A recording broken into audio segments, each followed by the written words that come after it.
think it's time to blow this scene. Get everybody in the stuff together. Okay, 3, 2, 1, let's jam. En Comunidad, el programa que hace la diferencia. La mejor cita de cada martes al aire.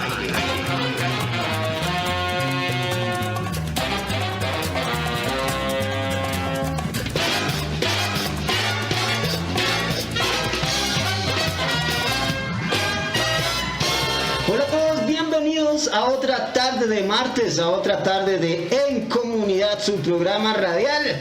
Y como siempre, Javi Huertas y Rodrigo Puerto. Buenas tardes, muchachos, ¿cómo están esta tarde de martes? Hola Marcel, muy bien, muy bien. La cita que no puede faltar el día martes para toda nuestra audiencia, toda la provincia está escuchándonos. Y pues acaba un programa nuevo, un programa histórico, algo que bueno, nos pone como en el momento actual, pero también nos va a llevar hasta el pasado. Entonces, Javi, ¿cómo estás hoy? Bien, muchas gracias muchachos, Marcel, Rodri, nuestro invitado, muy buenas tardes, programa número 8.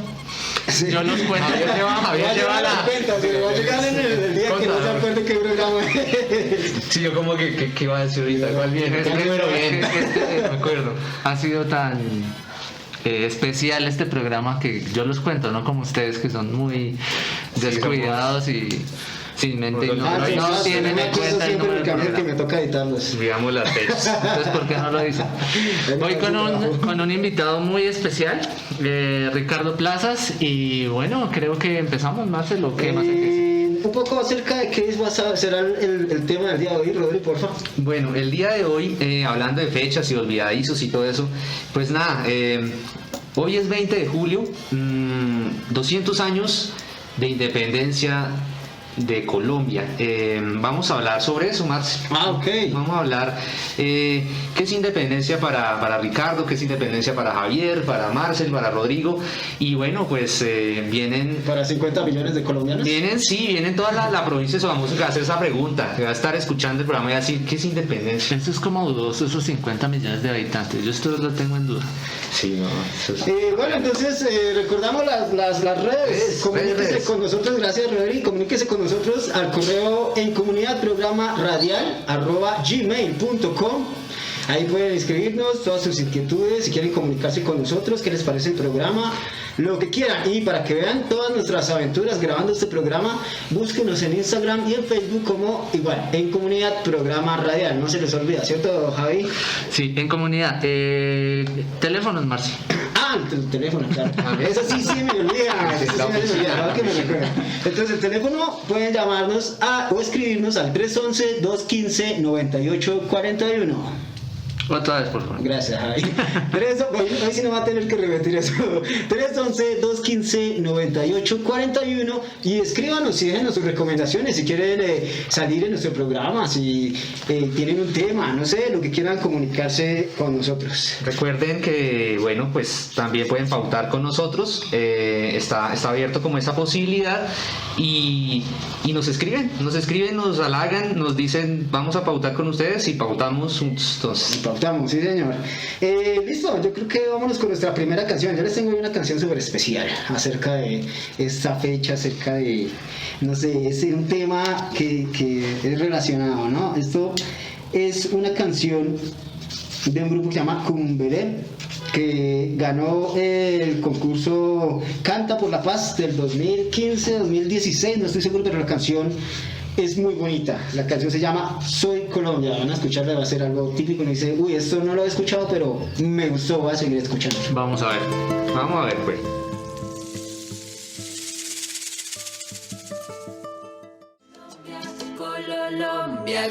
Bueno, seguimos aquí con el profe Ricardo Plazas, ¿cierto? Sí. Profe, historiador, universitario, conocedor de la memoria, creo que nacional e internacional, pues de nuestros territorios, ¿verdad?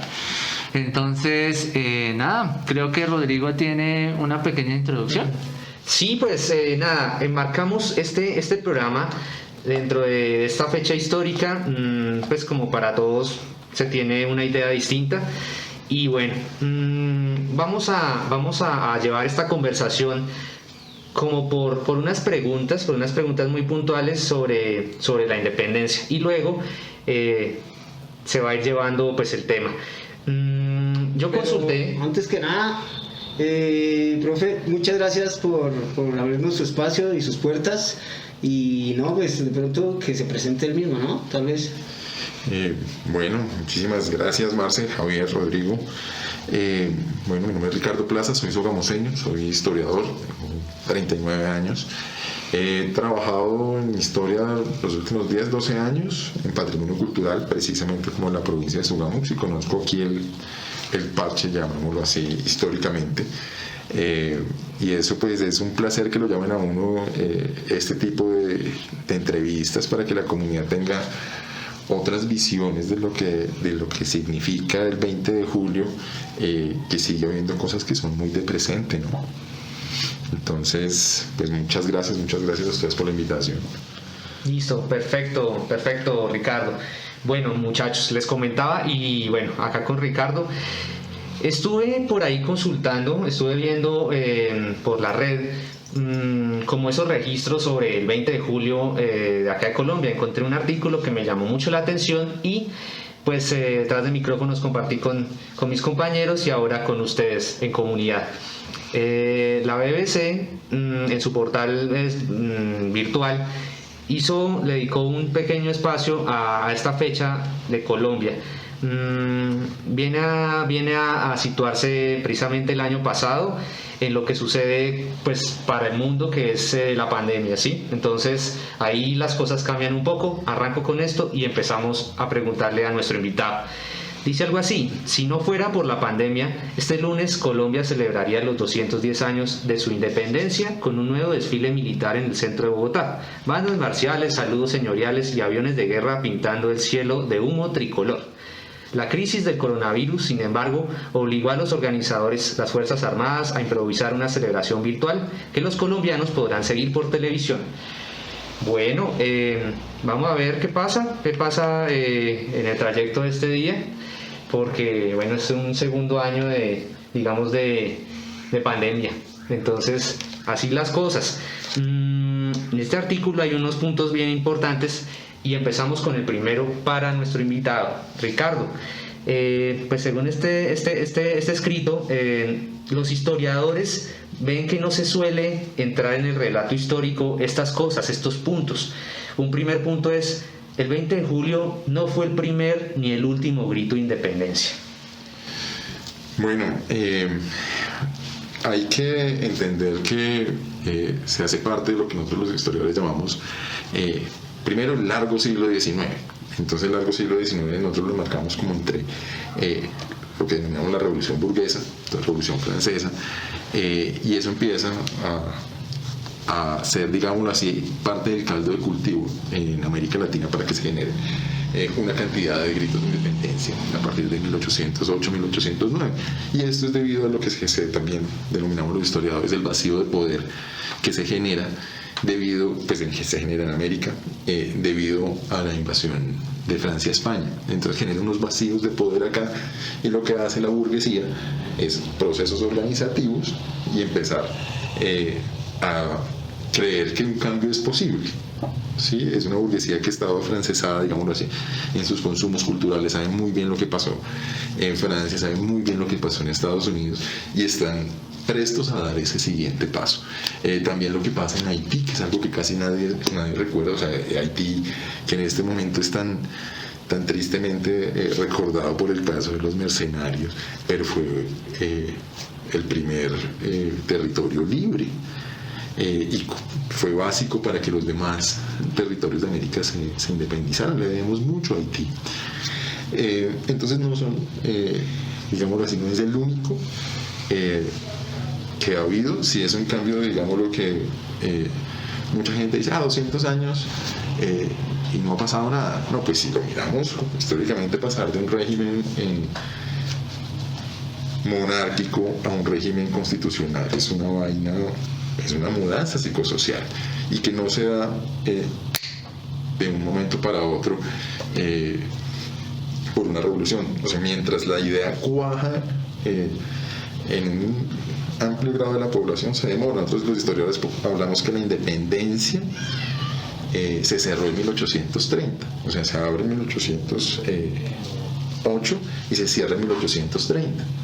Sí, ya cuando la gente dice, bueno, sí, está bien, ya somos independientes, ya cuando los focos aquí realistas se apagan, cuando ya empieza, digamos, la gente a entender el nuevo orden, que es un nuevo orden que se pretende implantar, pero que muchos de los problemas actuales que tenemos es precisamente del orden colonial. Es decir, cosas que llevamos 200 años intentando solucionar en un régimen republicano dentro de la república, pero que su raíz está enquistada en problemas coloniales que aún son presentes. Entonces es un proceso de reflexión que se debe hacer estas fechas para mirar a ver qué cosas que tenemos de la colonia todavía debemos erradicar como nación. Ok, bastante interesante, profe. Pausamos un segundo, vamos a una pausa musical y ya regresamos. Muy interesante, muchísimas gracias. Me levanto cada día con malas noticias. Bueno, profe Ricardo, muchísimas gracias otra vez aquí en Comunidad por estar en Comunidad. Profe, a partir del 20 de julio, ¿verdad? Su merced, bajo su interpretación y conocimiento, ¿qué celebramos el 20 de julio y por qué? Bueno, debería uno sentirse orgulloso en primer lugar, como empezando miércoles, que esto no haya una monarquía. Sí, eso para mí es importante. Eso cuando yo miro a los países que tienen monarquía, está en el poder, sí, porque sí. Decían hace unos años, ay, si no hubiera habido independencia seríamos campeones del mundo. Mire todo lo que significa esa herida colonial. Es que la herida colonial está ahí hasta en el fútbol. África sufrió el neocolonialismo francés y su selección francesa, todos son hijos de inmigrantes africanos. Y fueron gente que se separó hace 60, 70 años, países que tuvieron su independencia hace muy poco. Entonces son huellas coloniales. Sigue estando el problema colonial en nuestro presente. Mira, el fútbol es la mejor metáfora. Sí. El fútbol es la mejor metáfora miren, algo que es importante hablar el 20 de julio es de esos problemas coloniales, el racismo estructural del país. Entonces es un racismo que uno lo ve en la gente de bien dándole bala a la niña indígena. Sí. Ahí se ve un problema colonial y es algo que llevamos 200 años y no hemos podido solucionar. Cuando uno mira los discursos de los líderes sociales de los territorios del suroccidente del país, son problemas de territorios que vienen de heridas coloniales, ¿sí? Heridas del proceso de esclavización que hubo, ¿sí? De despojar a las comunidades de los territorios más ricos y poner ingenios. Pero en la selección Colombia, pues que viva Jerry Mina, que viva Davinson Zapata, y son de esa región, son chicos que son de esa región. Todos son de la región del norte del Cauca, de esa zona del norte del Cauca. Entonces, Necoclí por el lado del Golfo. Necoclí ya es para pero ese lado es como de Antioquia, ¿no? Sí. Igual ahí, pues la cuestión de precisamente también sobre el movimiento, sobre el líder, sobre todo este silencio de sus voces. Es eso, digámoslo como este tema, por un lado vemos que intentamos en un nuevo símbolo patrio que es la modernidad, que es la selección de fútbol, incorporar eso pluridétnico, multicultural y vernos felices jugando. Pero internamente eso no funciona, o sea, es un espejo deformado lo que puede ser la selección y sí, hay jugadores de todo lado del país de diferente procedencia étnica, cultural, que ahora también nuestra riqueza de diversidad, pero los problemas de esa época siguen. Entonces son vacíos que tenemos como nación que ¿cómo los solucionamos? ¿No? Creo que ese estallido social del último tiempo es indicativo de esos problemas estructurales que no están solucionados. El campesino cada vez con menos tierra, y eso es un problema muy viejo, el terrateniente. Sí, entonces son cosas que se quisieron plantear en el papel hace 210 años ya, 111, pero que nos quedamos ahí. Por ejemplo, que usted pueda fundar un partido político y que no lo maten. Eso está desde hace 200 años y no hemos podido cumplirlo. Sí, o sea, son nuestros fracasos como nación los que uno tiene que esta fecha sirva no porque se volvió un puente. Es que eso es. Sí, sí, es un puente. Es un puente. Esto que les compartía de inicio hasta a mis compañeros, pues menciona esa mención ahí de Colombia, el país con más puentes con más del festivos, mundo. sí. Entonces, un puente más del 20 Sí, de julio. claro. Profe, para nuestro siguiente corte musical, una canción que nos recomiendes. Uy, hay un compositor que me encanta, Edson Belandi. No vaya. Ese es acá, es hit. Perdón, El programa Edson Belandi es un hit. Perdón, profe, pero es que Ya. no sé qué pasa con él, pero es el intérprete No. preferible de nuestros entrevistados en comunidad, pero no importa. No, pero pues entonces pongámosle. No, está bien, está muy chévere. De pongámosla, hecho, profe. queremos escuchar. Sí, ya. Y todo por mi culpa, dicen, ¿no? Pero- No, tranqui, todo bien. Sí, no, eso es que digamos, es la. Para mí, Edson Belandia es, digamos, uno de los artistas de mi generación, que ya uno puede hablar como post-situación del 91, que empieza a construir una música a partir de tal vez de alejarse de la academia, de darle también una como espalda a algo que él venía de su formación como músico. Verlo en Rock al Parque, saludar como gracias por invitarme a las ferias y fiestas de Bogotá. es en ese momento, no, este tipo es diferente, y eso fue hace muchos años. Y digamos el trabajo que tiene con la Comisión de Memoria Histórica, tipo que ha estado comprometido con la música como un ejercicio de transformación social. Ok, ¿cuál nos recomiendas entonces, profe? Creo que se llama El Empiezo. ¿El empiezo? Sí, creo. Listo, ahí la buscamos, ¿sí o no? Vamos, Sí. vamos, más El Edson Belandia. empiezo de Edson Belandia.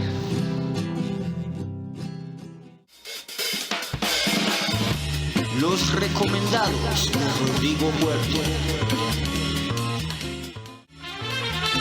Bueno, Rodri, entonces, ¿qué tenemos esta semana de recomendados que ya nos habías dicho acá fuera del micrófono y está súper interesante, pero por favor? Pero por supuesto. Gracias. Pláceme. Para el público, para mis compañeros y para el profe también te recomiendo este libro mucho, de verdad. Se llama La ruidosa marcha de los mudos. Es una novela escrita por Juan Álvarez. Él es oriundo de Neiva. Una novela escrita en el 2015 y pues ese nombre tan curioso que es la ruidosa marcha de los mudos.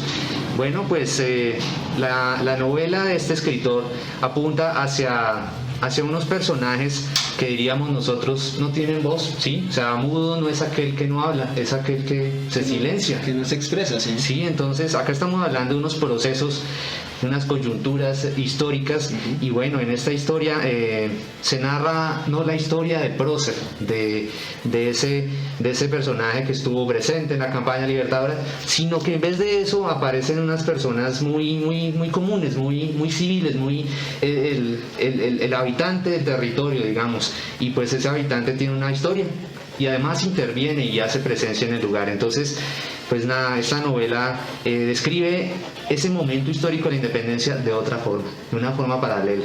¿Sí? Entonces, me recomiendo ese libro. Pues yo siempre acá hemos mencionado que acuden a la biblioteca, que acuden a la Biblioteca Pública Municipal de Sogamoso, a la del municipio en donde están, pero también, ¿por qué no? Hay que comprar libros. Ese no lo había pensado y lo recordé. Se consigue. Se consiguen, exacto. Pues está la cuestión virtual, qué bonito poder acercarse a una librería. En todo municipio hay una, tal vez en los municipios chiquitos no hay, pero hay una librería en donde uno puede acercarse y pedir el libro. Es de la editorial Planeta, de su casa Six Barral, lo publicó en su tiempo y ese libro se consigue y créanme, ¿Cómo se llama, Rodri, el autor? se llama el autor Juan Álvarez y el libro se titula La ruidosa marcha de los mudos. Interesante. Ahí. El título está muy interesante. Sí, Vale. dentro de toda esa amplia, pues digamos, campo de la narrativa colombiana, pues es importante, es un escritor joven, es alguien que promete mucho. En el 2015 se escribió. Listo, vale, gracias, Rodri.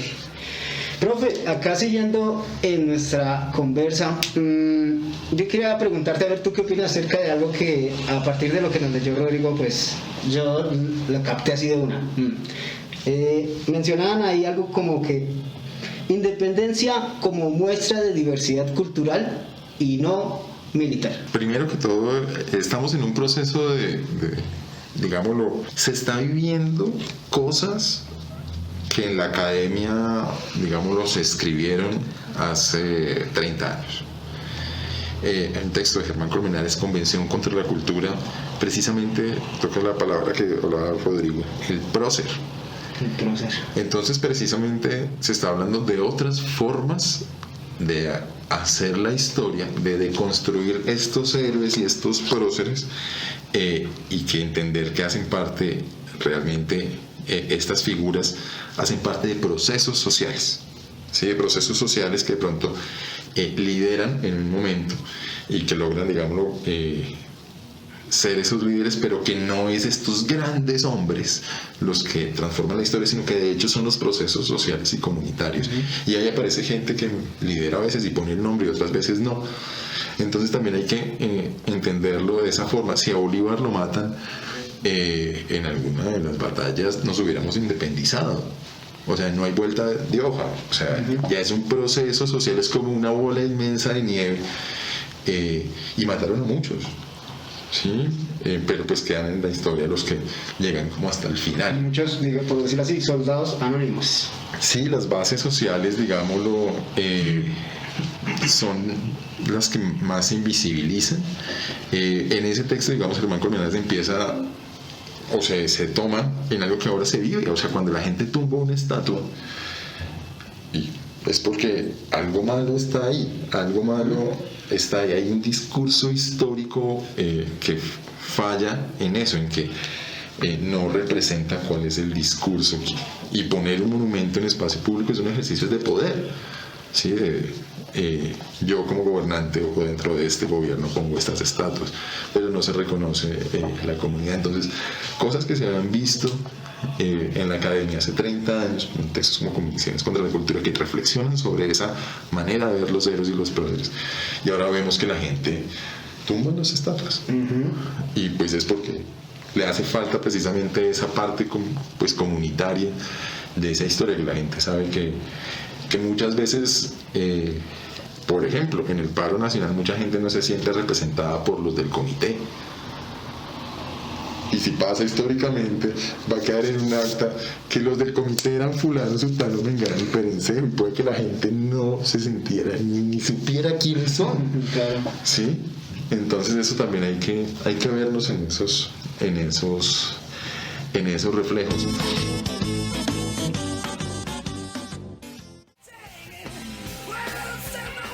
Cosas que no sé. Bolívar pidió plata para la independencia y le pidió plata a Petión en Haití. Y Petión le dijo, listo, hágale, pues entonces usted para la esclavitud y libera a todo el mundo. Y pues baila, no le cumplió. O sea, no recibió plata por... O sea, recibió la plata, pero lo tumbó. Sí, lo tumbó. Desde ahí, y esas son cosas que hay que construir. Bolívar se comprometió a unas cosas con un presidente haitiano, un negro que ya era independiente. Iba a que le dijo, yo le presto, pero usted hace tal vuelta por mi sangre, por mí. Y el man dice, sí, todo bien. Y salió con... Y no. Se demoró. Entonces son esas cosas. Por ejemplo, la participación de las comunidades en la independencia. Hay casos, digamos, en el país que son súper emblemáticos. Agustina Gualongo, en Nariño. Entonces, pues era un indígena realista. Y el man creía en el rey, creía en ese orden colonial. Estaba buscando mantener el status quo. Hay que entender también que una revolución como esa es una época de mucho nerviosismo para la gente. Entonces la gente se asegura también a cosas que no se me vayan a desbaratar. Entonces la iglesia funciona también un montón para eso. Y Agustina Gualongo es el que captura a Antonio Nariño y empieza un ascenso dentro del ejército español hasta que lo captura Bolívar y lo mata a Bolívar, y el man se manda a que lo fusilen con su uniforme de coronel español. Entonces uno hace esos casos. Para el caso de acá, como esos indígenas realistas, para el caso aquí de la campaña libertadora como tal, lo que nos compete en la provincia, hace un tiempo tuve la fortuna de saber presencia de otros, pues con otros compañeros que trabajamos en patrimonio, y se halló el cementerio de la Ramada, de donde mataron donde llevaron a los que acribillaron allá en una matanza de 34 personas, como mínimo. O sea, se sabe que son al menos 34, por vestigios cerámicos se logró encontrar cerámica indígena. Entonces, cerámica indígena en un muerto de la República, que me quiere indicar pues que el man estaba colaborando con el ejército patriota. Entonces tenemos los dos casos, ¿sí? Gente como Agualongo y indígenas, y gente indígena que creyó en el proceso. Entonces hay que imaginarse también la campaña libertadora con esa diversidad cultural, ¿sí? Afros, indígenas, con variedad de armas. Lo del pantano de Vargas, por ejemplo, para mí eso es una ventaja comparativa, o sea, es una ventaja circunstancial por la vida misma. Al llanero siempre le tocó saber montar a caballo con el agua a la rodilla, y venía gente de allá que sabía montar con el agua en la rodilla. Eso es una ventaja que solo se da en las comunidades y los territorios. O sea, Bolívar, qué pena, no creo que sea muy bueno montando entre un pantano. Sí, eso se le debe a las comunidades, a que era gente que en su trabajo diario sabía cómo poder montar entre agua. Pero hay que entender la revolución, estos procesos de revolucionarios, como un momento de mucho miedo de la gente, de no saber qué va a pasar, de intentar mantener sus ideas de cómo funciona el mundo, mantenerlas de cierto modo. Entonces es como normal, natural que pase, que en esos procesos revolucionarios haya gente que quiera mantener el status quo, y es natural, se ve todo el tiempo. Bueno, profe, muchas gracias. ¿Nos recomiendas otra canción para nuestro siguiente corte musical? A ver, no sé, Herencia de Timbiquí y Maite Ontele, Nochecita.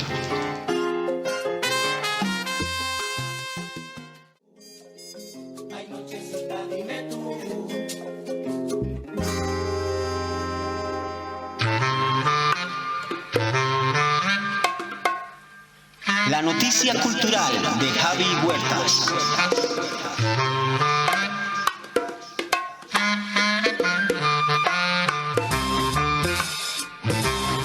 Bueno, frente a la noticia que vimos hace unos días de la convocatoria del Fondo Emprender, valga una aclaración. La convocatoria es para grupos o personas que ya han realizado su proceso de proyecto, han formalizado y tienen en regla toda la normatividad para presentarse al Fondo Emprender, pero este año que pasó, o sea, esa es la fecha de cumplimiento de plazo que tienen los que ya prepararon su proyecto.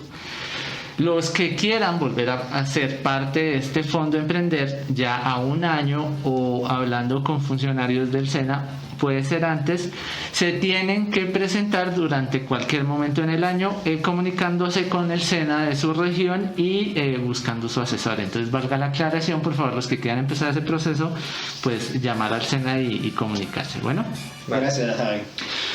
Rodri, por favor, gracias. Bueno, acá con el profe continuamos, y hay un punto más en esto de este artículo que yo encontré, aquello que los historiadores dicen que pues no se suele encontrar en el relato histórico oficial. Hay un puntico que dice: la independencia no acabó las guerras. Eso da pie como para que el profe nos cuente unas cosas. Pero Javi tiene un apunte más. Bueno, profe y muchachos, creo que en esta situación que estamos como de crisis en el país por protestas y estas cuestiones, profe, creo bajo una perspectiva es que la paz, cómo funciona pues bajo las actuales circunstancias, ¿no? Porque creo que se ha convertido más en un problema que en una solución frente pues a los sucesos de estos tiempos, de estos días. Pues es una relación dicotómica, ¿no? Guerra-paz, o sea, usted está en una o en la otra. Nosotros rápidamente desde 1810 entramos en procesos de guerra civil, pero rápidamente también entramos en procesos de paz. O sea, no solo se puede hablar de guerra, sino que la misma guerra tiene dentro de sí el anhelo de la paz. Entonces, rápidamente se dio el primer proceso de paz en la historia de la República, se llama el Pacto de Santa Rosa. Santa Rosa aquí, Boyacá. Y es precisamente para que se des entre realmente centralistas y federalistas, siempre y cuando Sogamoso deje sus pretensiones de pertenecer a Cundinamarca y vuelva a pertenecer a la provincia de Tunja. Ese es el primer proceso de paz. Siempre entonces para mí la paz como elemento fundamental de la vida digna. La defenderé siempre. Guerras civiles un montón, guerras con nombres tan ridículos como la guerra de las escuelas, o sea, cómo la educación puede llevar a la muerte, y eso pasó acá. Pero siempre convencido, digámoslo, desde lo que decía Estanislao Zuleta, que tal vez debemos desconfiar, parafraseando a Estanislao, desconfiar del carnaval de la guerra y tener mejores conflictos.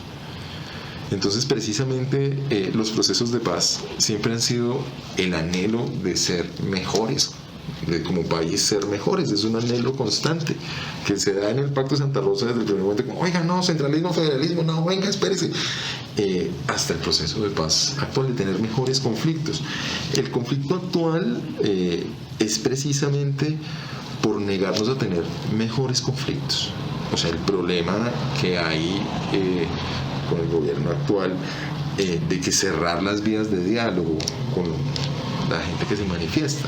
Entonces, pues eso no es tener un mejor conflicto, por ende vas a tener más violencia. Y eso lo decía Estanislao Zuleta hace 50 años, de que hay que tener mejores conflictos, y siempre la paz nos va a ayudar a tener mejores conflictos. Nunca va a haber una sociedad sin conflictos, pero no tenemos que matarnos por estar en conflictuados. Entonces sí es la paz, ese anhelo vital que debemos tener como ciudadanía, de tener una vida digna y en paz. Es tristísimo que uno no encuentre en historia oral alguien que pueda hablar de un país en paz. Sí, eso ya es de un país enfermo, un país esquizofrénico. Entonces es para que uno, por más peleaguda que esté la cosa, siempre la paz ha sido el camino desde el inicio de la República.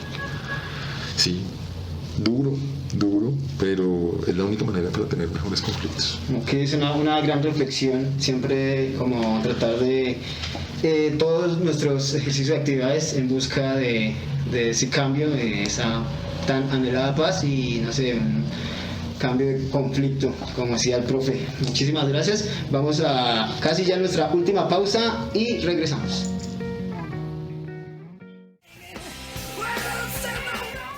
Nuevamente acá en Comunidad, es tiempo de despedirnos, no sin antes, agradecerle a nuestro invitado, el profe Ricardo Plazas, historiador, que nos introdujo en este tema tan de reflexión, ante todo, una reflexión de lo que fue y lo que es y será.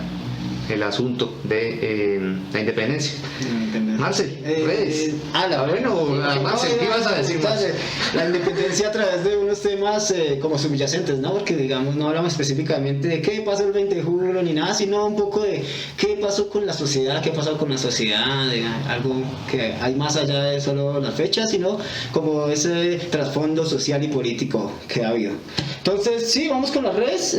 Recuerden buscarnos, escribirnos a nuestro correo en comunidadprogramaradial@gmail.com y dejarnos sus inquietudes, y también, como decía Rodrigo, si quieren pautar con nosotros o comunicarse, todas sus recomendaciones serán bienvenidas.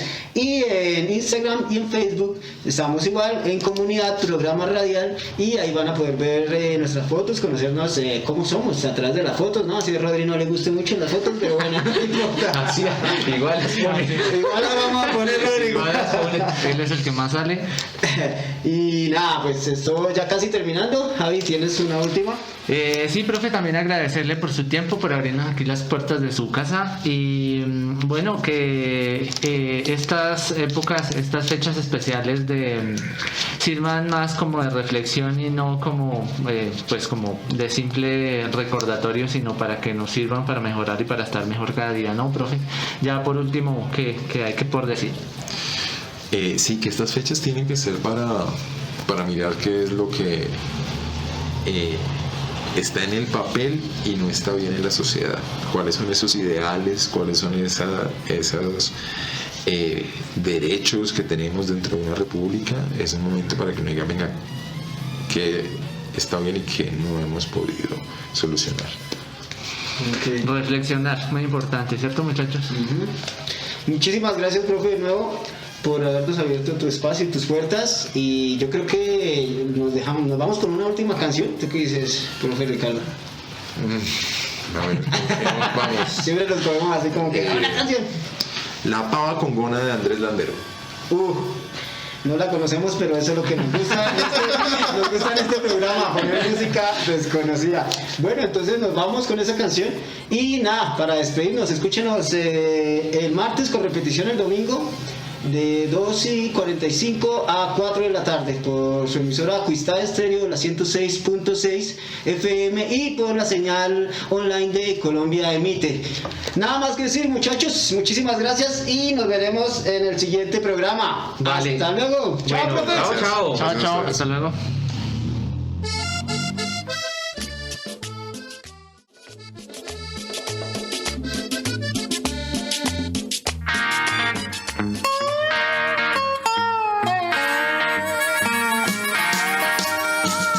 En comunidad, conversando con nuestra gente.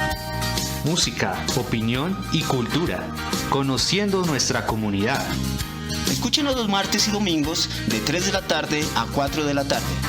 Solo en su emisora. La radio favorita, Acuistad Estéreo 106.6 FM.